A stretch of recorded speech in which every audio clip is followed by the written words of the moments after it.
We are discussing ways to shift the mindset when it comes to tobacco use treatment and recovery. Let's start there. Tobacco use treatment and recovery. What are we talking about? We're talking about quitting smoking and quitting smoking long-term or hopefully for good. Bill White, author of widely read papers and books on recovery advocacy, said, "The language we use is fundamental in creating environments conducive to a recovery process. That's why it's important to evaluate the way we approach language surrounding tobacco use, its treatment, and its recovery process." When we reframe the language, we place a more positive spin on addressing tobacco use. A spin that is less judgmental and gives way to the idea that tobacco use treatment is a process that is more than quitting a bad habit. It's about making a sustainable behavior change that promotes a person's health and well-being.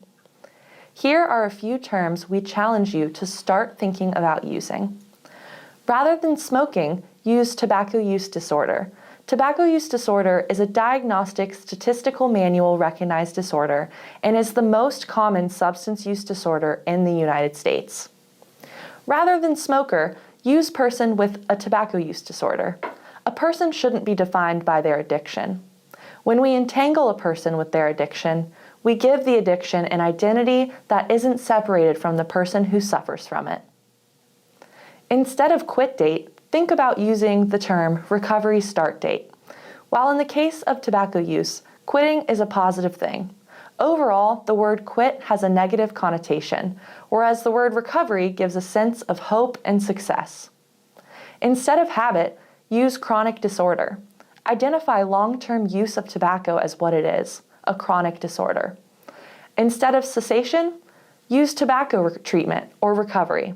This is similar to what we have discussed with the word quit. Cessation in general has a negative connotation, so by switching to terms such as tobacco treatment or recovery, we're shining a new light on what it takes to become tobacco-free. We also strongly encourage you to shift your way of thinking when it comes to tobacco use disorders and the people who suffer from them. It's easy to stay in an old mindset where smoking is a nasty habit, and those who are not yet willing to seek treatment are doing it to themselves. A large factor keeping some people with tobacco use disorder from starting treatment is the confidence that they can do it. When you believe in them to make the change, they will more easily believe in themselves. Here are a few ways you can advance a new normal around the mindset of tobacco use disorders. Instead of perpetuating addiction, promote recovery through encouraging and supporting patients to start tobacco treatment. Ask the question, do you use tobacco products currently? Instead of maintaining the social stigma, create an environment where patients feel comfortable and supported to make a change. Instead of accepting disability or death, promote wellness. There are several benefits to becoming tobacco-free. Continue to educate your patients on those benefits, whether it's for their health, their financial situation, or their family. Instead of sustaining harmful coping mechanisms, empower them with resiliency skills. Tobacco use is a harmful coping mechanism for a variety of things like stress, additional substance use, and behavioral health conditions. By teaching other coping mechanisms such as exercise, deep breathing, and delaying, you are asking patients to embrace the resiliency they have inside themselves by not giving in to their cravings to create lasting change.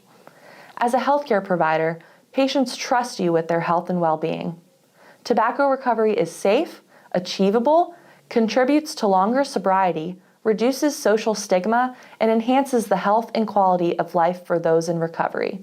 Using language that is conducive to recovery creates an environment for change in which patients feel safe and supported.